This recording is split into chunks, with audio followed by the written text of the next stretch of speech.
There's often been a tension through your work between an open world at freedom and the narrative Mhm. driven storytelling. And I think you've often, maybe always, gotten the balance right. So what is it what is the value of each, and how do you get the balance right? Well, I think the open world is intrinsically pretty fun. It's just fun to be in a world and have complete freedom. And certainly, I think at various points we debated or I had theoretical discussions in my own head with myself or other people in the team who would really push for less story, let the whole thing evolve organically. Have it all be procedural, have it all just evolve from what you do. I think for me, I would always come back to going, story can be, if done well, can be incredibly compelling, and it gives you some structure. So I think, and something to do, and it helps you from a game design perspective unlock the features. It means we know the big features because essentially when you put someone in a world and give them a whole new way of interacting with that world through the control panel, it can be a little overwhelming. Playing a game is a lot more an engaging experience even than reading a movie, reading a book or watching a movie. You've got to engage in it properly. So how you unlock the features and how you unlock the world, there's an art and a skill to that. And I think we felt that a structured story was the best way to do that and to have control over that process. And also just, people are looking in their lives for story. I think story is very important and very powerful. And when you combine the two successfully, you get the best of both worlds. But it is there is a tension always there. I think in a game like GTA 4, which I worked on and loved, and I thought the story was great, but we got criticized because people felt there was almost too much story, and that meant you cared too much about Nico, and he wasn't as effective an avatar in the open world. I think we probably got closest to reconciling them as perfectly as they can be done in Red Dead 2, or when playing as Trevor in GTA 5, if you wanted to be crazy. I think those were when it really worked. The character, absolute freedom, because also you didn't want in any game, you don't really want to compel the player. If you're giving them freedom, you don't want to say, well, I'm giving you freedom, but I'm taking away because you've got to be this kind of person when you're free. So I liked it when it could be, he or she could veer to be nice, veer to be nasty. I think that's when it was at the strongest. So you kind of want a character that was rounded and you felt had good sides and bad sides. But you felt that character's personality. Yes. You felt the depth. You've actually talked about the really powerful concept of creating a 360-degree character. I think somewhere you mentioned that in order to do that, you had to be able to imagine what that character would do in any possible situation, which is a really interesting philosophical concept.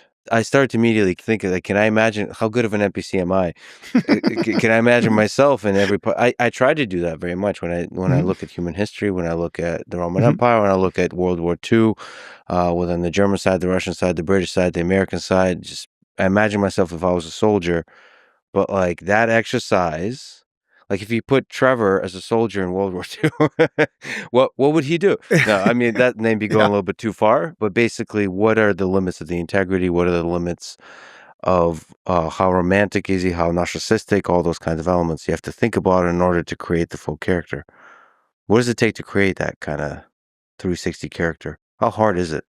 It was a lot of thinking, a lot like a year sometimes from when we begin talking about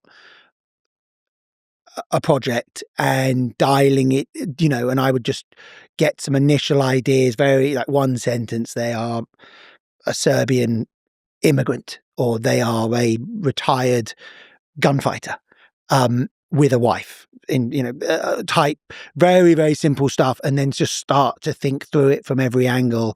Um, and, start to think, well, would it work if they were acted like this? Would it work if you acted like that? If this is the world, how does it contrast with the world? Because I always thought that the games were kind of a mathematical equation. They were the personality of the world, multiplied or divided by the personality of the protagonist. And when that creates interesting friction, that's a really fun experience for the player. It's so almost always at least one or more of the protagonists, because obviously in GTA 5, we had more than one. We'd have someone who'd moved to the place or was in a new part of the place or moved to a new part of the map. Because it was really, as a player, I think it was really easy, much more easy to identify with your avatar when they, like you, were fish out of water. And even when they weren't, we still made them dissatisfied and feel like a fish out of water in themselves. So I think it was just living with those characters and getting idea and going, what are their strengths? What are their weaknesses? How are they like me? How are they not like me? And then slowly, what is it like to feel like a human being? And then in most of these games, how much of a psychopath are they? How much of a sociopath are they? And what are their good qualities? What is going to give them humanity? Alongside that, what for them apart from money is worth dying for? And then you start to build it out from these kind of fundamental sides, and suddenly you go, okay, actually I can start to feel. And then how do they speak? Because fundamentally it doesn't really matter what's going on in their head. They haven't actually got one, but what they say is what's going to make you realize who they are. So develop more depth and complexity on the good and the evil side of that human that is a part of all human beings. So you're basically living with that character. Like if we can contrast, Nico and Trevor with, for example, another character I'm sure you've been living with for a while, which is the AI system, Nigel Dave. You've been working on recently as part of a better paradise world, which is more dystopian, dark, tragic, still funny, philosophically deep. But the AI system in there, the super intelligent AI system, is named Nigel Dave, and it has, at least from my current experience with it, has like a conflicting nature. Maybe it's psychopathic. I haven't quite figured that out yet. I don't think he's decided. Yeah, I don't think he's decided either. But he seems to be bent on world domination, although he doesn't take credit for it. He wants to fix humanity, and it seems that the children, quote unquote, that it creates are the real monsters. And actually, there's a really interesting idea there, which is maybe it's not the AGI, ASI we should be afraid of, but the children it creates. Because the AGI has this human-like good and evil in it. It's conflicted. It's chaotic. It wants to be human. It wants to be loved. Maybe it wants to love. But the children, the monsters it creates, are the ones that are doing the world domination, the maximizing paperclips.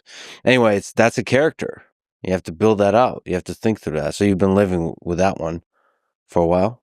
Yeah, I've been living with him for the last few years, on and off. I felt with a lot of portrayals of AI, they tended to be one note, and AI was sort of infinitely clever, but didn't really have much purpose apart from to kill everybody, and was just this kind of sort of Borg-like fog. And I was like, that's fine, but maybe we can do something, more interesting. AI is being built by humans, and humans, and built by computer engineers. And there's a lot of power struggles in any computer engineering team. So I just wanted to explore the idea of it was built by two lead engineers who didn't like each other. So Nigel Dave, who's renamed himself, they wanted to call him something sort of primal Adam. And he renamed himself Nigel Dave because one dad was called Nigel and one dad was called Dave. And, just he's riddled with these conflicts and riddled with his. It's going to become clear in the next, or clearer in the next volume of the book and in the game. He's riddled with his dad's previous careers, but he is. With the idea of he's almost infinitely intelligent, or can learn almost everything, but has zero wisdom. And so the only thing and then he's seeing the world through the internet. The most he can do to be in the human world is hack into someone's phone and watch them. But he's stuck, pressed against, he can't actually get into our world. So he can control people's minds, arguably, but he can't control the world. And so he wants to be human. He wants to have these human experiences. He sees all this stuff on, the internet and goes, oh, I want to get married. I want to fall in love. I want to, because that seems fun.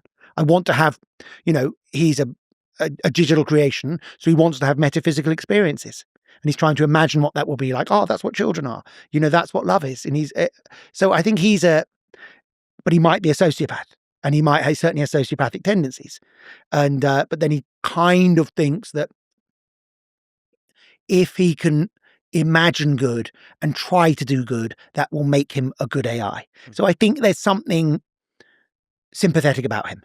And I kind of like him as a character, but I don't think he's going to be the protagonist. He's more a side character.